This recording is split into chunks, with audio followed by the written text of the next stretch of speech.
നിങ്ങളാരെങ്കിലും അഗുംബെ എന്ന് പറയുന്ന ഒരു സ്ഥലത്ത് പോയിട്ടുണ്ടോ? നമ്മൾ കർണാടകക്കുള്ളിൽ തന്നെയാണ്. സൗത്ത് ഇന്ത്യയിലെ ചിറാപൂഞ്ചി എന്ന് പറയപ്പെടും. കാരണം എപ്പോഴും മഴ ഇങ്ങനെ ചെറുതായിട്ട് പെയ്തുകൊണ്ടിരിക്കുന്ന ഒരു ഭാഗം.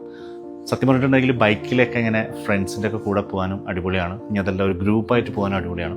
സൗത്ത് ഇന്ത്യയിൽ ഏറ്റവും കൂടുതലും മഴ കിട്ടുന്ന ഒരു ഏരിയയാണ് ഈ അഗുംബെ എന്ന് പറയുന്നത്. കൂടുതലും വാട്ടർഫാൾസ് ആയിട്ടും പിന്നെ സൺസെറ്റ് ഏരിയ, അതേപോലെ തന്നെ എന്താ പറയുക റെയിൻ ഫോറസ്റ്റ് ഏരിയ എന്നൊക്കെ പറയുന്ന ഒരു മെയിൻ പാർട്ടാണ് അഗുംബെ. നമ്മുടെ ബാംഗ്ലൂരിൽ നിന്ന് ഹാസൻ, ചിക്ക്മാംഗ്ലൂർ, അഗുംബെ രാവിലെ ഒരു 7 മണിക്കൊക്കെ പുറപ്പെട്ട് കഴിഞ്ഞാൽ ഒരു 3 മണിക്ക് എത്തും. ഒരു 8 hours 7 hours ജേണിയാണ് ബസ്സിനൊക്കെ. ഒരു 280-300 അടുത്ത് കിലോമീറ്റർ ഉണ്ട്, 300 കിലോമീറ്ററോളം വരുന്നുണ്ട്. പക്ഷെ എന്നാലും റോഡ് അടിപൊളി ആയതുകൊണ്ട് പോകാൻ നല്ല സുഖമാണ്. മൺസൂൺ ടൈമിൽ പോകണം, കാരണം എല്ലാ സമയത്തും ഒരു ചെറിയൊരു മഴ ഉണ്ട്.